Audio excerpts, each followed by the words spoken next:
Welcome everybody to this e-learning network webinar on artificial intelligence and chat-based user interfaces.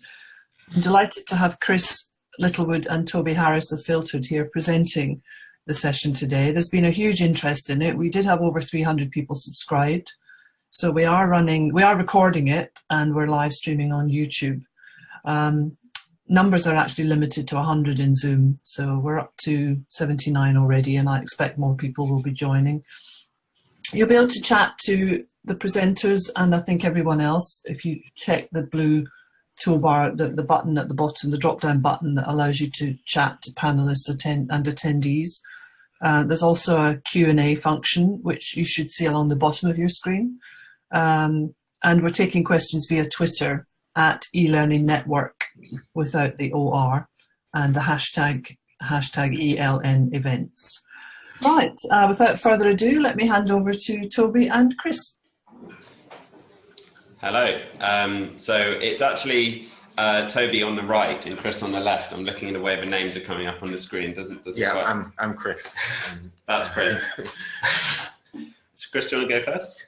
Sure. So I'm Chris Littlewood. I work here at Filtered, have done since the company was founded. I lead on algorithm development mostly. We call that the science team. So that's algorithms, with the main purpose of which is to recommend good learning content to learners. They're about understanding that content, understanding learners, and making recommendations that are going to add the most value for the individual learner.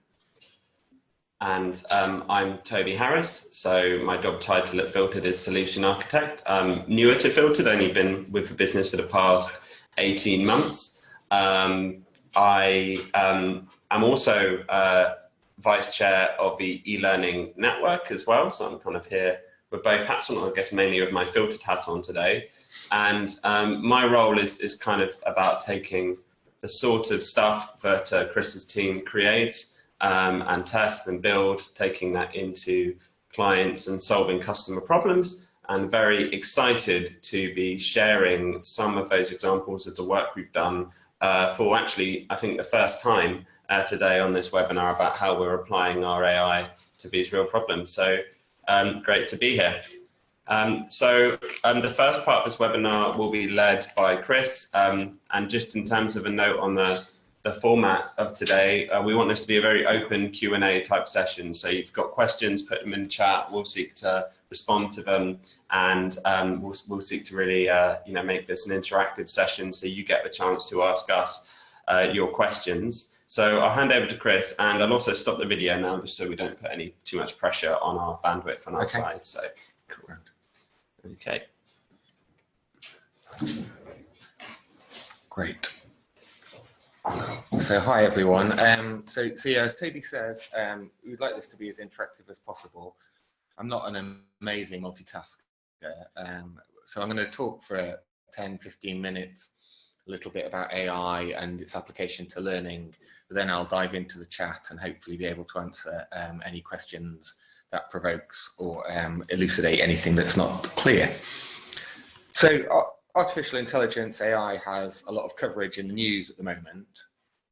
A lot of excitement about what the potential benefits of it might be, but also quite a lot of fears too about the negative impact. What I'd like to talk today about is the strengths of artificial intelligence as applied to L&D. What particularly is it about AI that that we can use in the learning sector right now? Sorry. All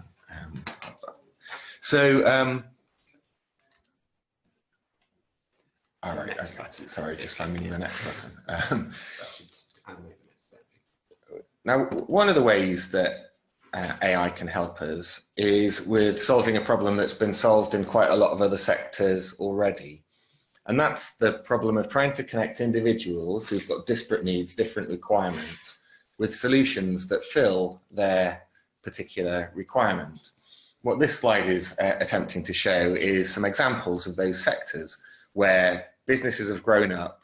The main purpose of the business, the main value in the business, is about understanding what individuals want or what they need, and serving them with a solution, recommending a solution that's going to meet those requirements particularly.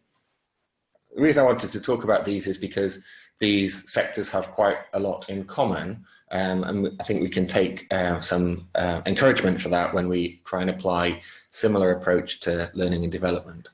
So we think about the music industry, for example.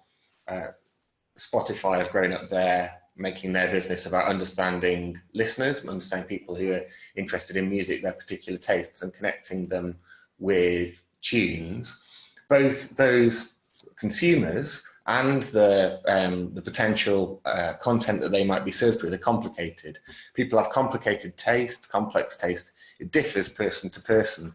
The same recommendation isn't going to satisfy two different individuals. So we've got that complex and diverse requirements on the side of the people using these products and businesses. And that's true for all of these sectors, whether we think about Netflix trying to serve up entertainment, Airbnb trying to identify accommodation requirements for an individual, Amazon trying to understand what products might be useful, valuable, desirable to individuals. The requirements there are complicated and differ person to person. And of course, on the supply side, when we think about the products or the services that these businesses are recommending, then that too is diverse. Tunes differ in genre, but in lots of other ways as well. And of course, there's great diversity of products that might meet someone's need. And so those two things, that diversity of requirement, diversity of potential solution, mean that the only practical way to solve that problem is to automate it in some way. We can only really connect people to the stuff that they need when there's such a diversity of individual requirements and products by using some sort of automation, in particular algorithms and increasingly now artificial intelligence algorithms. So the heartening thing for us in learning and development, if we're trying to do a similar thing, if we're trying to connect learners with the learning that might make most impact to them, might add most value for them, then learning shares quite a few of the characteristics that we see in those other sectors. In particular, we have very diverse motivations, requirements for learning, whether that's in terms of the detailed skills mix we're looking to acquire because it's driven by our own particular roles, whether it's about the balance between sort of strategic learning, i.e. learning to build our capability in the longer term, or really tactical learning where we're looking for support with a particular task or project that's in front of us right now. Those requirements differ learner to learner and indeed day to day for those learners. And on the resource side, on the content side, then I would argue that learning is extraordinarily well served with content. We've got a great diversity of potential content that might meet our requirements in a host of different formats, whether that's freely or cheaply available stuff in the cloud from the likes of MOOCs or TED or Harvard Business Review, whether it's material in learning management systems, bought in libraries, acquired by our organizations, whether it's internally produced content. There's a great diversity of stuff there. I don't often hear organizations say that they have a dearth of content. What I often hear is that you can't get to the right stuff because there's so much of it. So to come back to what we're trying to do in learning with AI, it's do the same thing as has been done in those other sectors. It's connect individuals and their particular requirements to the right bits of learning, bits of training. So what is it about AI that can help with this challenge? To try and illustrate that, I just want to talk through a couple of quick examples of how AI has been used recently, advances in AI, and how they illustrate what its particular strengths are. When we talk about AI, then it's a fairly loosely defined term still. It can be understood to mean anything from simulated human intelligence, very broad general artificial intelligence, through to a really narrow application of a a classification system. In terms of what AI is doing well at the moment, it's much more at that latter end. But there are some particular strengths there that read across to our problem, read across to L&D, and we can employ them to our advantage. So the first example I'd like to talk about is illustrated by this picture on the screen, which is of the board game Go. This has been in the news in the last couple of years. In fact, there's a film, I think a freely available film, released relatively recently, which is a documentary of what I'm going to talk about. It's in the news in connection with artificial intelligence because a company called DeepMinds built an algorithm in order to try and play Go, play against human players of the game, and in fact try and play against the very best human players and beat the world champion. The reason that DeepMind chose to focus on this particular problem is because it's a difficult AI problem, in the sense that this isn't a very computational task. Go is a very complicated game because you can play a lot of different moves in any one configuration of the board.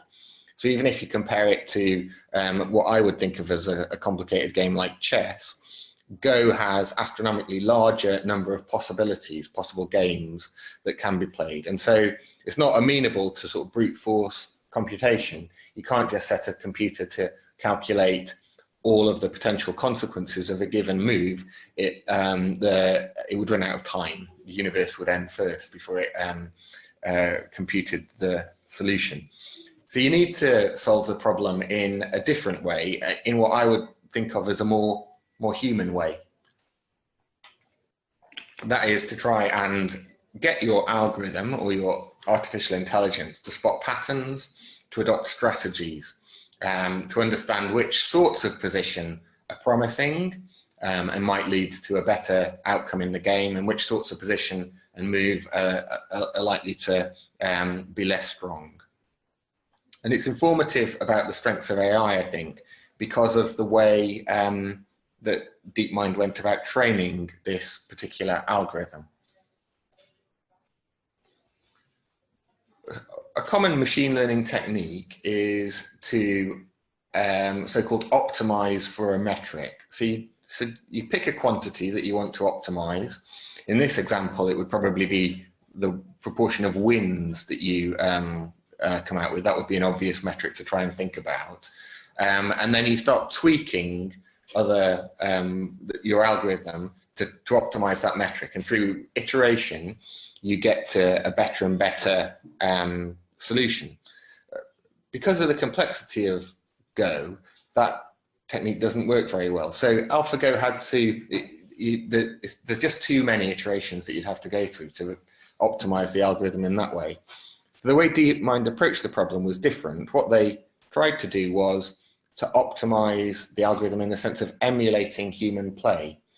So they took a large number of games, actually games played between humans, strong amateur players of Go, and used those as what they would call a training set for the algorithm. So they have a big database of games between these club players of Go, and they train the algorithm to copy moves of that sort. So they try and, what the algorithm is doing, the AI is doing, is understanding in this sort of position, this is the sort of move that a strong amateur would play.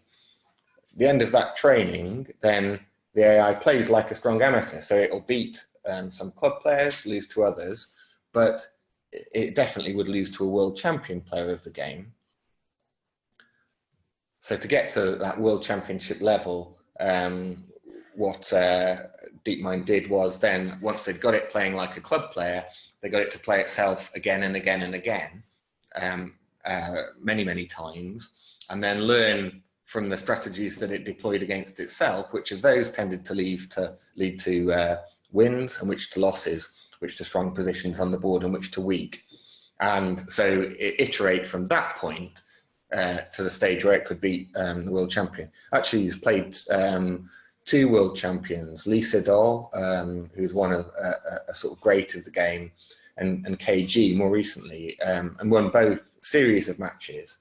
That I definitely recommend that film.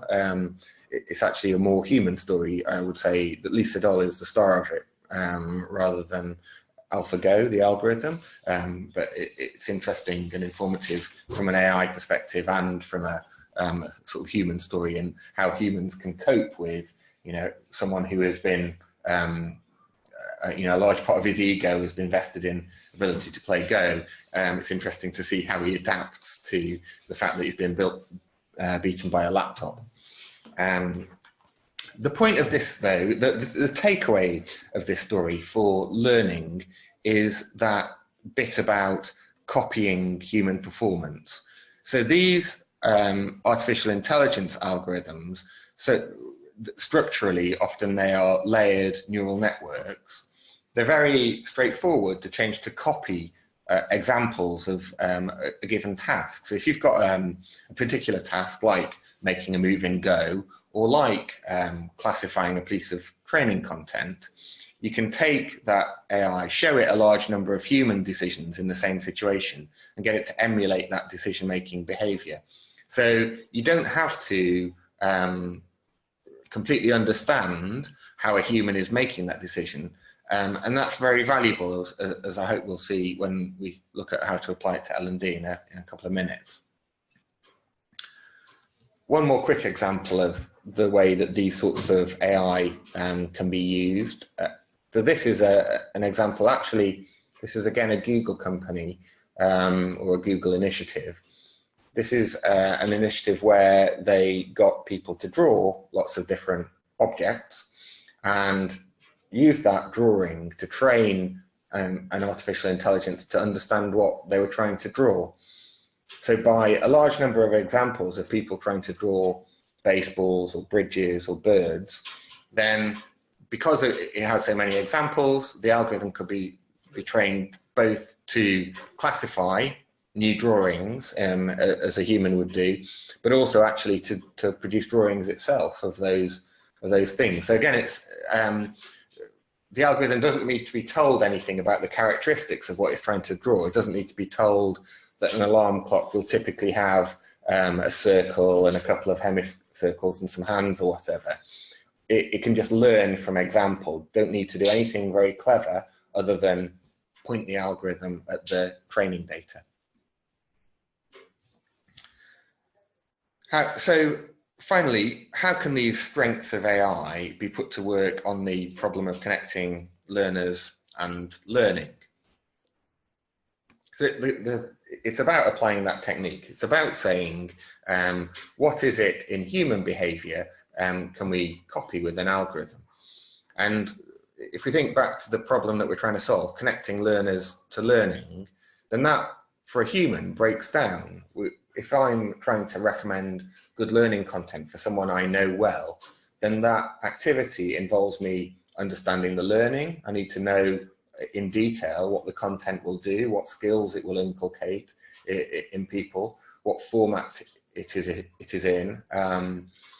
I need to know the person who I'm making the recommendation to, what are they engaged in, what's the nature of their work, what's going to add most value in terms of building their capability, and what are their preferences, in what way do they like to learn, what's going to fit well with their schedule, and that sort of thing.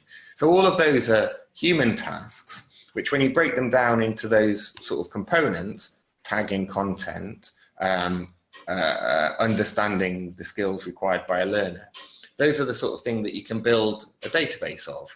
And you can get examples of those human decisions and train an algorithm, train an artificial intelligence to make similar decisions. So, I mean, obviously that begs the question, why do that if a human can do it just as well?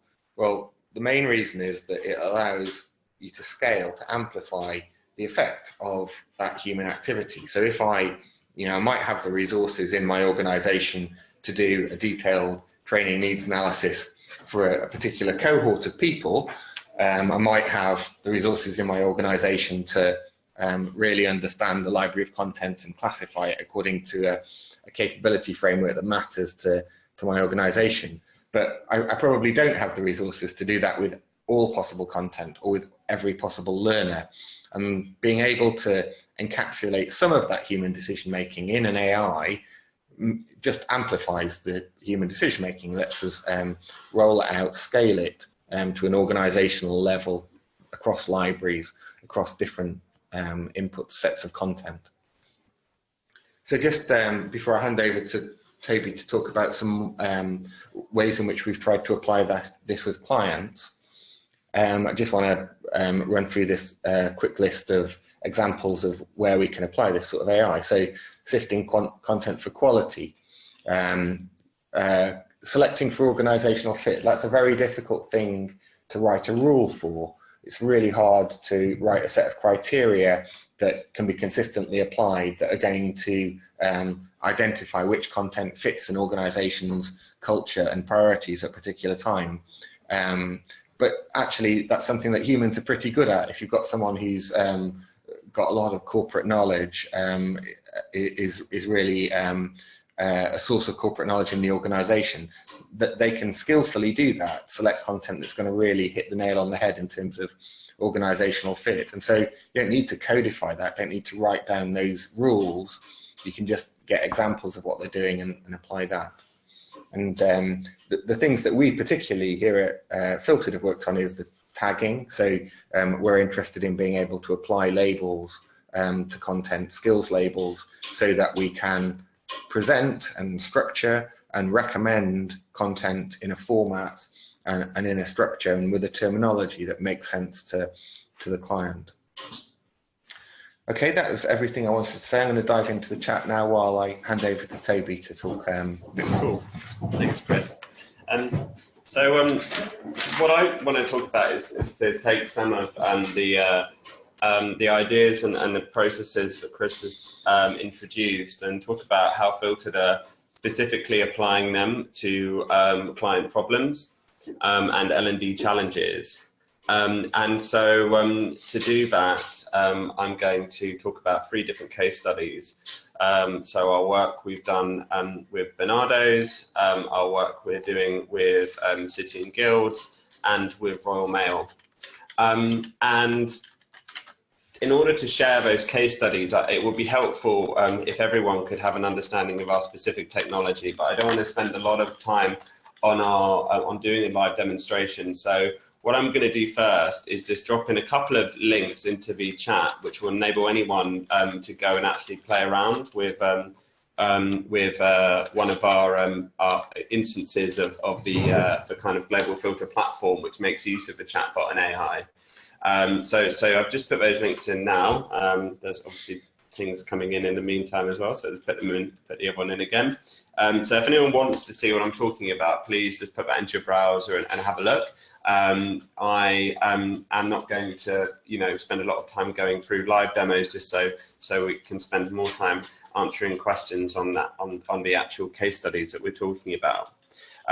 So the first component I'm going to talk about today is not actually anything specifically rooted in AI, although it's maybe closely linked in people's minds, which is the use of chatbots.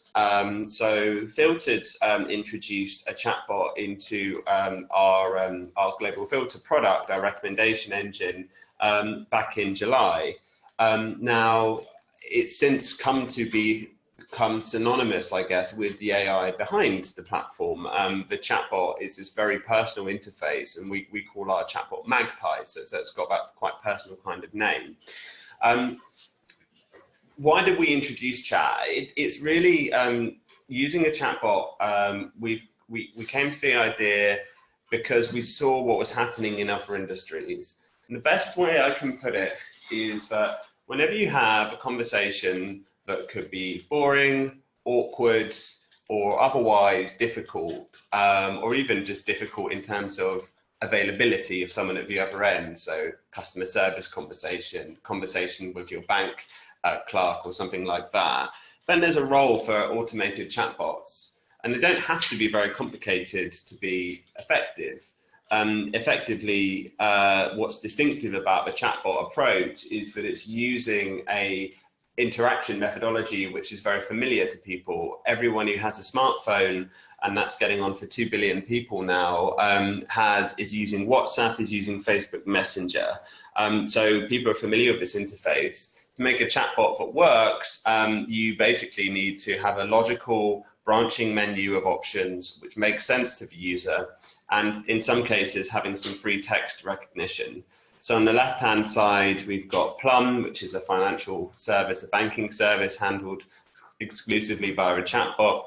In the middle, an example of Pizza Express using a chatbot to manage customer service interactions. And on the right-hand side, one of my favorite examples, Wobot, which is a cognitive behavioral therapy chatbot, which again is an interesting use case because it's a way to kind of scale CBT techniques without the need for human intervention. So all this stuff is happening around us, and so rightly there's been a lot of discussion of introducing chatbots into the L&D space. And again, it's not the same thing as AI, but they do tend to be associated with each other, and one can tend to stand for the other. One example of this recently was Jamie Good, who had developed the Takeaways chatbot for conferences, and he tried that out and then shared a really interesting blog post about his experiences at the Learning Technologies event a few weeks ago, where the chatbot was handled via SMS Messenger and basically prompted you to share your takeaways from the event and then reminded you of them. And both the successes and the failures of doing that he shared, and it's a really interesting case study. I can see a question, Titus, about embedding the technology on an LMS like Moodle, and just to let you know, I'm going to come to that as part of the Royal Mail case study later. So yes, basically, but we'll come to that shortly. I'm just going to spend a couple of minutes just framing this specific use case of using a chatbot for compliance, by highlighting why you might want to personalize compliance training courses or filter them. So this slide is just a piece of knowledge that Filtered have developed, which I just want to share. It's based on what was initially anecdote, turned into research, and has since been validated through a case study applying this technique with Bernardo's. But basically, people tend to know upwards of 50% of any given compliance course before they start it. Which means that when they're doing that course, they're effectively wasting half of their time. The other problem we have with compliance courses in the industry is that the 80% pass mark and that kind of complete status that comes out the other end will mask at least 20% of the knowledge that's not there. And of course, about 20% distributed over a large group of users. So you can see here a diagram on the left-hand side with the syllabus and the workforce. That's going to produce clusters, which will correspond to vulnerabilities in the organization.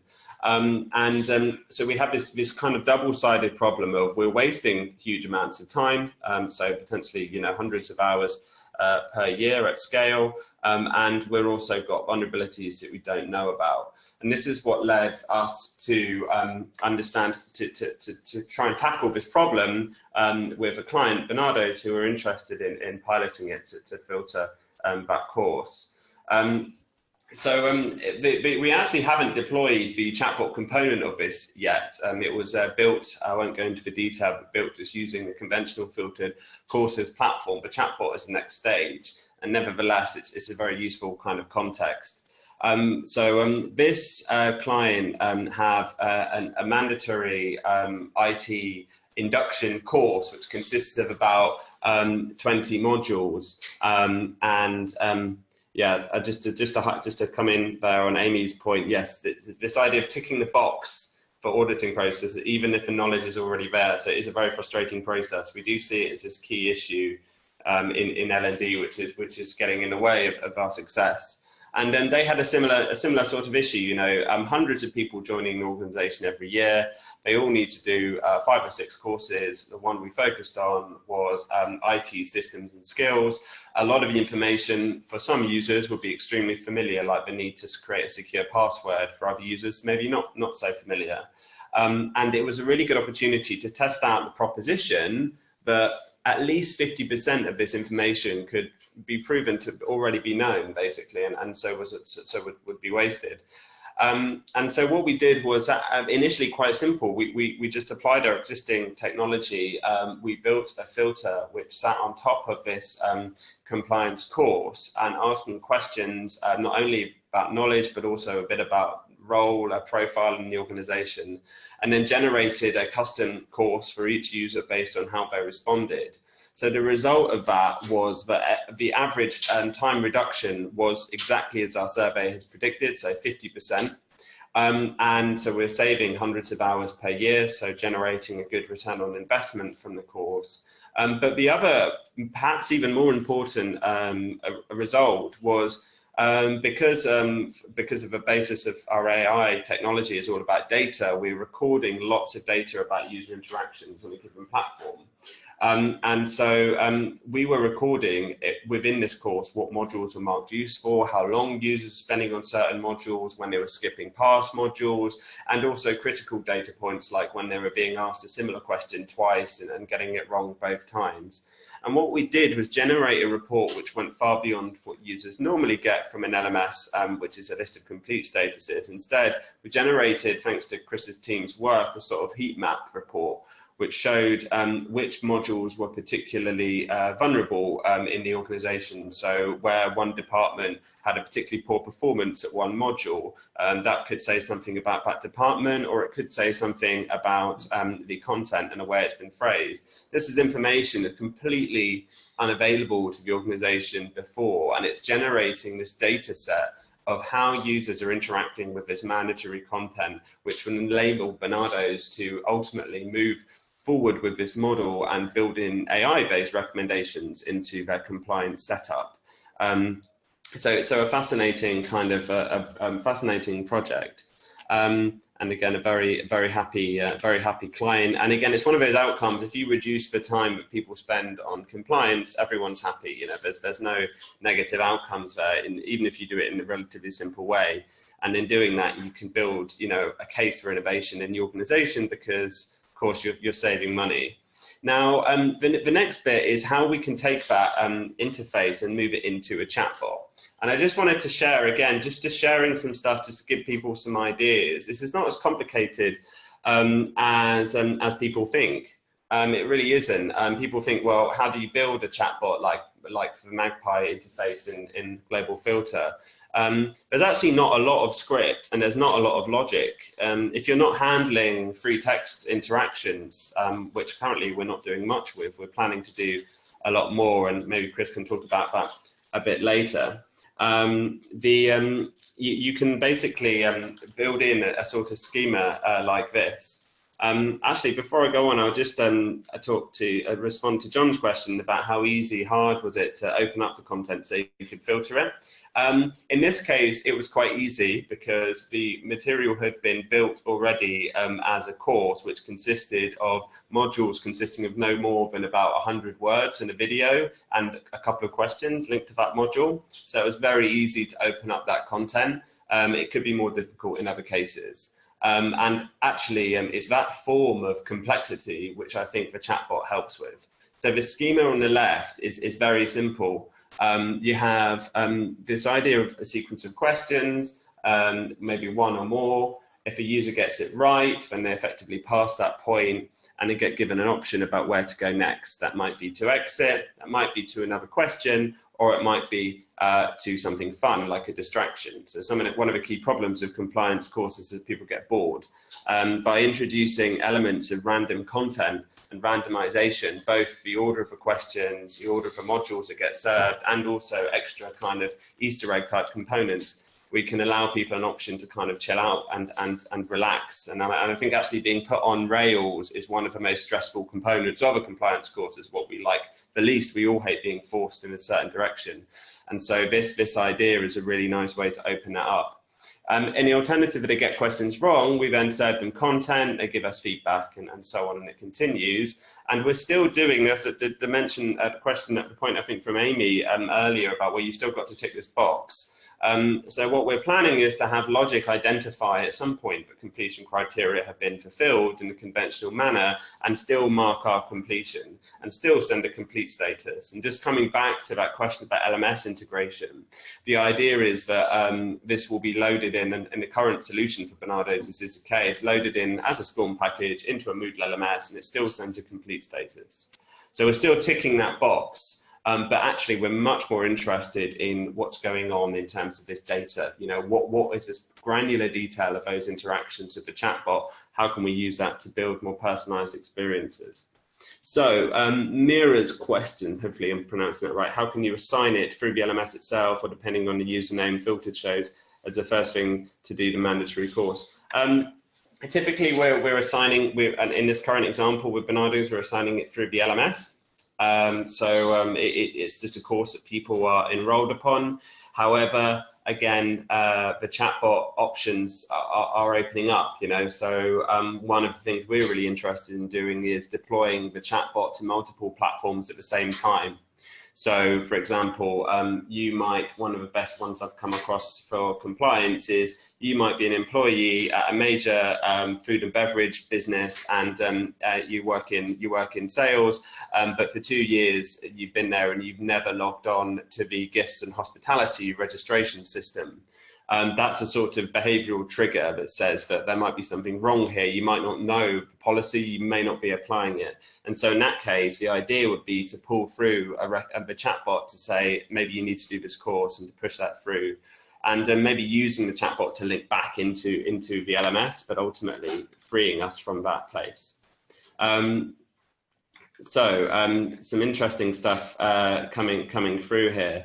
In the future of learning designers, that may be a dead-end role now. We could design for effective filtering. Yes, I think that's a really good point, John.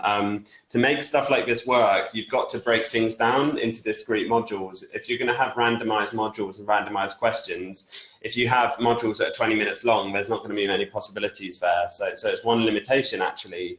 And one thing to bear in mind, and I actually still think there's probably going to be a place for kind of long form, non-personalized content, just like there's a place for kind of short articles and longer documentaries that are compelling. You know, these are just two different types of content. I do think we often get it the wrong way around at the moment, and when something should be long and compelling, which is maybe trying to change a behavior, we try and condense it into a short PDF. But when something should be very short and factual, like compliance stuff, as users have told us, we turn it into a big dramatic event. So maybe getting that right. And yes, Brandon is asking questions that are pulling us into the next part of this kind of discussion, which is moving just away from just this idea of a chatbot for compliance and into another example of the work we've done, which is actually applying the global filter platform, which is powered by the Magpie algorithm.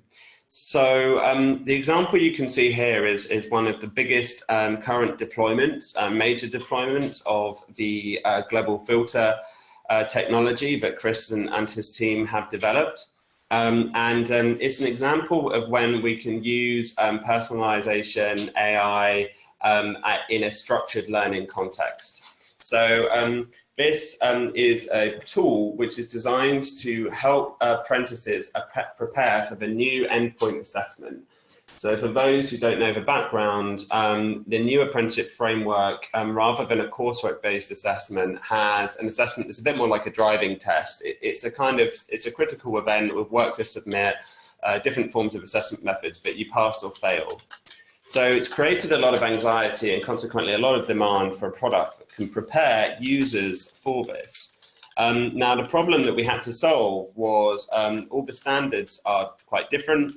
There's many different assessment methods that are being used, and learners are just covering different content. They're doing different things. How could you come up with a tool that could prepare people for this sort of test? You know, there's a lot of variation in terms of what the content might be and what the assessment might be like. So what we did, and I might as well bring up my example on screen now, was basically take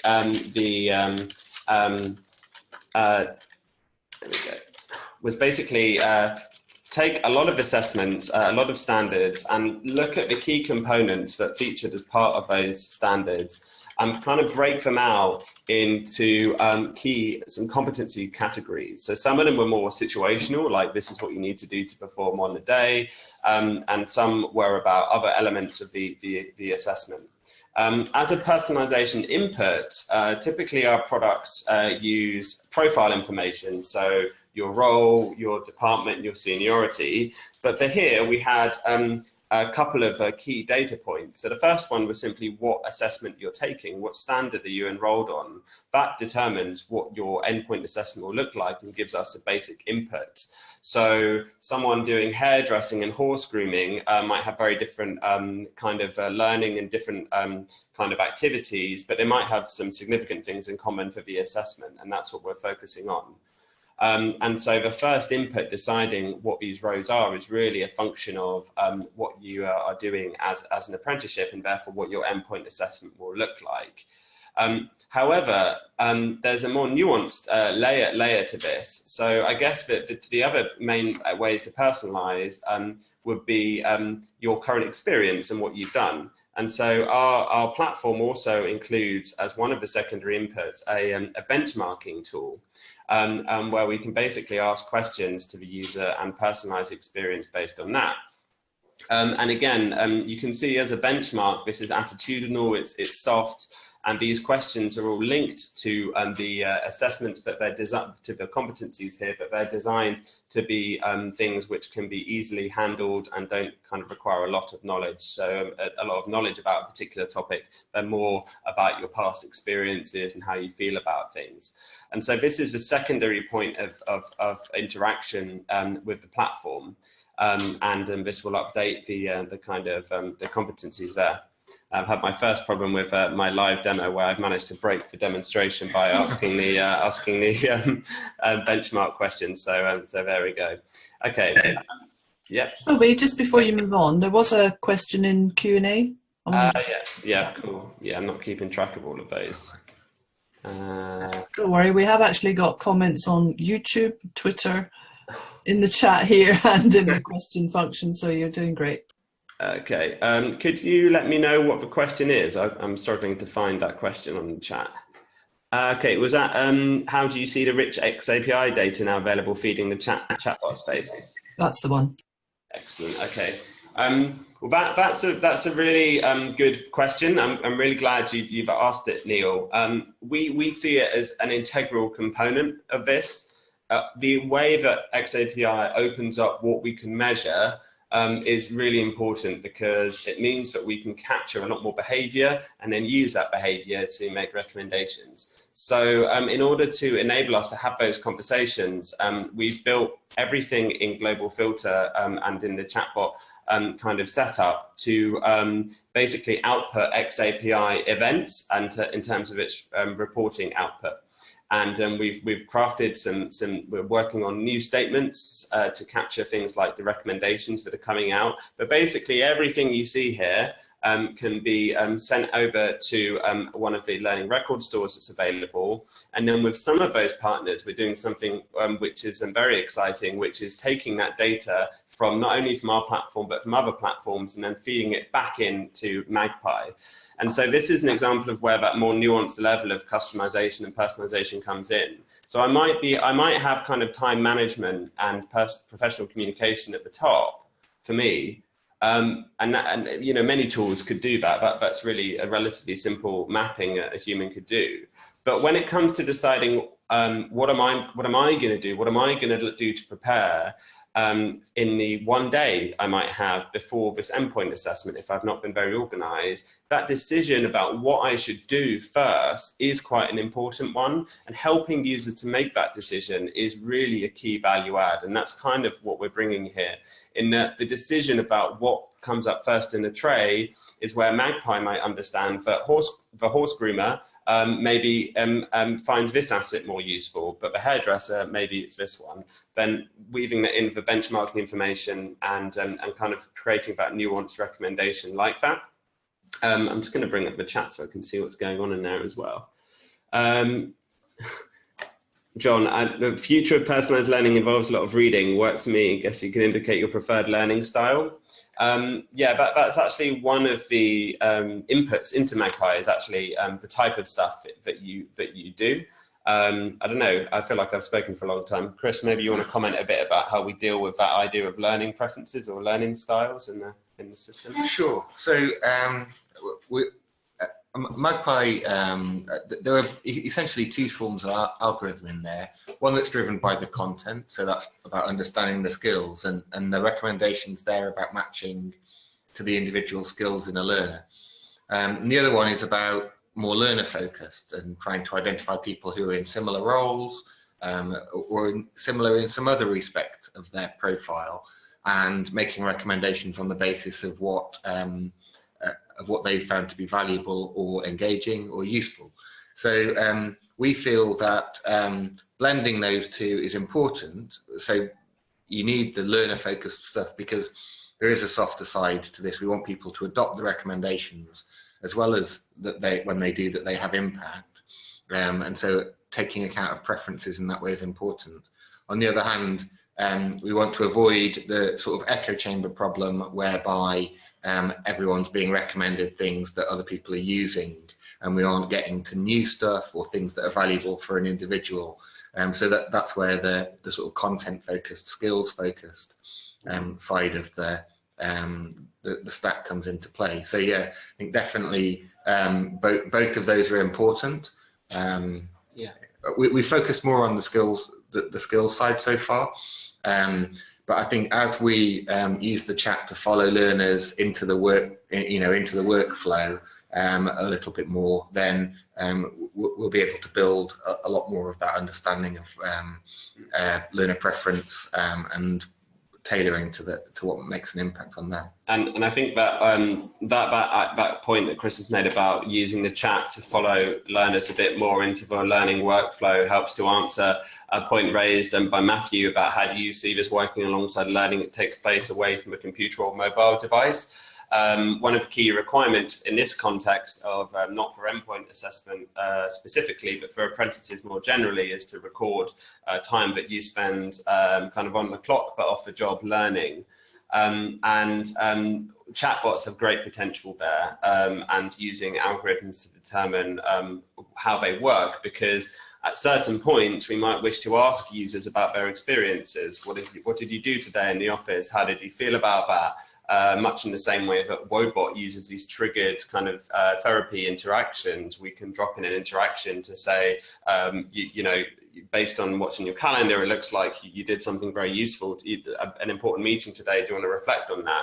And so there's a fantastic potential here to build that stuff in using this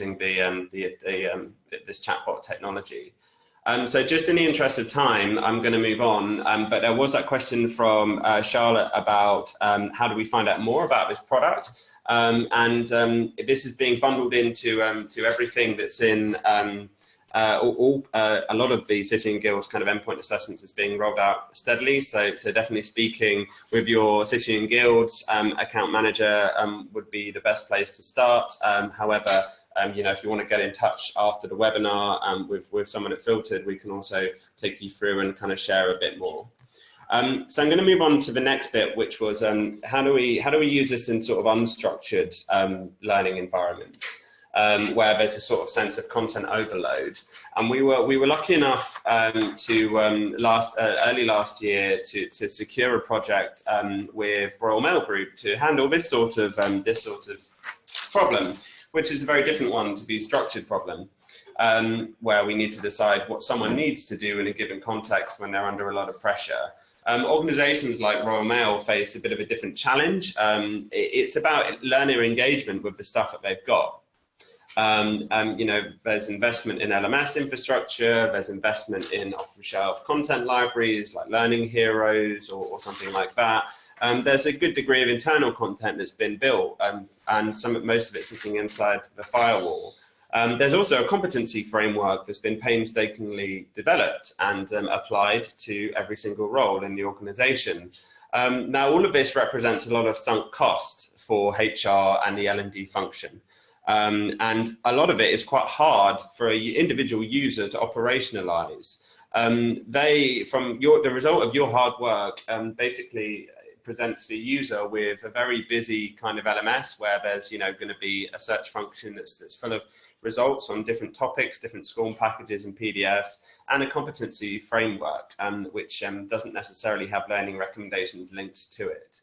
So the project of Royal Mail has been to take the PDF Enterprise Competency Framework, take an initial tranche, about 500 learning assets from inside and outside the firewall, and link them together using Global Filter AI technology. So in a similar process to how our demonstrations work, from some initial simple questions about what part of the business the user works in, what role they have, and then a more detailed granular process of asking about what their goals might be, we can basically come up with a prioritized list of things that they might want to look at, which helps them to solve that learner engagement problem. And of course, it doesn't solve the problem of engagement per se. They still need to turn up, or we still need to get this to them. They still need to be motivated to learn. So I'm not claiming that this is solving that particular L&D problem, but it is solving a pretty big problem, which is too often when we are motivating people to learn and we are motivating people to kind of turn up and try and use the development opportunities that have been given to them, they turn up into an LMS system which basically is not personalized, not user-friendly, and is far less easy to use than any of the stuff they might use as a consumer. And hence the comment here from Donna, this is a technology that R&G have been waiting for to deliver digital learning via recommendations. This is really stepping in at the point at which it was urgently needed to make use of the stuff that they've got. And again, I've got an example of this up on screen, so I just have a bit of a scroll through. And you can kind of see what this looks like in practice. Again, it's making use of our technology to deliver a dashboard that can be delivered, from any device that effectively makes sense of a lot of the learning kind of possibilities and opportunities that are available for a user. And you can see here that there's a mix of material that's available inside Royal Mail Group and from externally sourced stuff.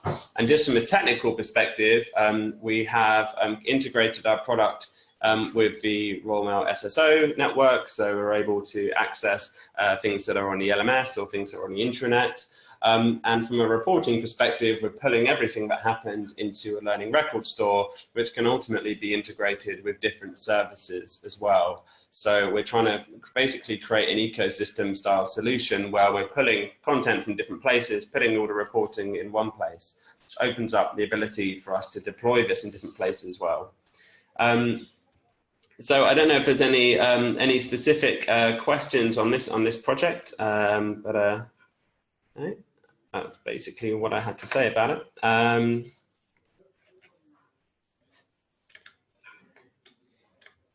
No, cool. I noticed there was a question on YouTube about Clippy that I thought was worth an interesting one, and saying how Clippy, so Microsoft's little paperclip assistant, which used to accompany Microsoft Office applications and make recommendations, try and help you out with them, wasn't universally found to be useful. And I think the question was, how do you overcome that? Isn't that going to be more of a problem than a help? I think in some ways Clippy was a product a bit ahead of its time, in the sense that the capability in terms of search and understanding what a learner needed wasn't quite there, and the sort of push notifications, the things that it was pushing, could be irritating. But I think there definitely is a cautionary tale there. It's sort of balance between the learner being in control and the chat being in control in the driving seat, and making sure that you're, first of all, fulfilling needs that the learner's expressing, and then earning the right to make a sort of maybe slightly more a recommendation of something you think is going to be more serendipitously useful. Yeah, I think that's a really good point. It's making sure that you've built something which serves a need which already exists and is already being underserved in the organization or already given context. So we know of the problem of an employee who's decided to engage based on some feedback or based on a performance appraisal or their own initiative, who's decided to engage with what the organization has to offer in terms of digital learning, and we know they're turning up and not finding anything relevant. So we're trying to stay quite laser focused on that before we go into this more ambitious push type stuff where there's a high cost, like Clippy, to failure. Couple of questions. Company that works solely on compliance from Harry. There are use cases here for compliance, and there's not enough time to go into the detail, but it does require a bit of a mindset shift. If you can get away from the idea that everyone has to do absolutely everything, then you might want to prioritize things based on risk profiles rather than skills gaps. And if you're more happy with the idea of having granular data across the organization about where the gaps are, as opposed to some complete statuses, and there's serious scope for this kind of recommendation engine. And it does require that you kind of give up the idea of every user as being a kind of cup that needs to be full of knowledge and start thinking more about dynamic organizational kind of setup in terms of what people know about compliance. A question from Matthew. The content being filtered from external sources, what scope is there for admins to provide further weight to these resources for a learner? So yeah, maybe Chris, just briefly, you could explain how the Magpie is sort of configurable by clients. Yeah, so there's definitely scope for the client to influence the way that the recommendations are configured from the outset. And also the trays that you see in the product that Toby's demonstrated can be used flexibly. So for example, they could be used to push mandatory content, specific stuff, news to groups or all learners too. Cool. Well, I might hand just the last couple of minutes hand back over to Joan if there's any points she wants to make to wrap up or any other questions. Oh, thanks very much, Toby and Chris. That was great, and it's really pleasing to see all the interaction on the chat and also on YouTube. Can you pull up have you got the final slide there that's got information about next events? Yeah, there we go. So I just wanted to let people know that for eLN members, and this is free to members, but it does only cost £29 a year to join. We are running a face-to-face event in London on the 28th of March, where we're showcasing Learning Technologies Award winners. So there are 7 or 8 case studies, I think, from memory, Toby, where people will come in and present, you know, what their project was about and why they think they won, etc. And you'll be able to interact with them. Yeah. And then on the 22nd of March, we've got a webinar on modern learning platforms, which John Curran is going to present. We've got the description of that up on the website now, and we'll open up registration in the next couple of days. If you're not across what we're doing, then that's our website address there.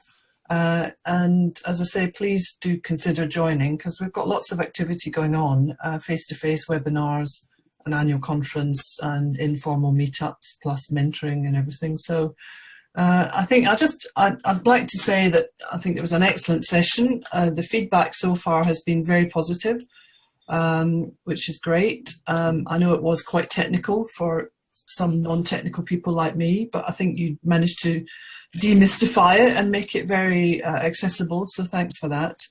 I think we're nearly there now. Unless anybody else wants to add anything, I think we can draw the session to a close. Perfect. And thanks a lot for having us, Joan. Thanks to the eLN, and yeah, thanks everyone for attending, and thanks for all of the questions. Thanks a lot. It's been enjoyable. Thank you. Thank you. All right, signing off.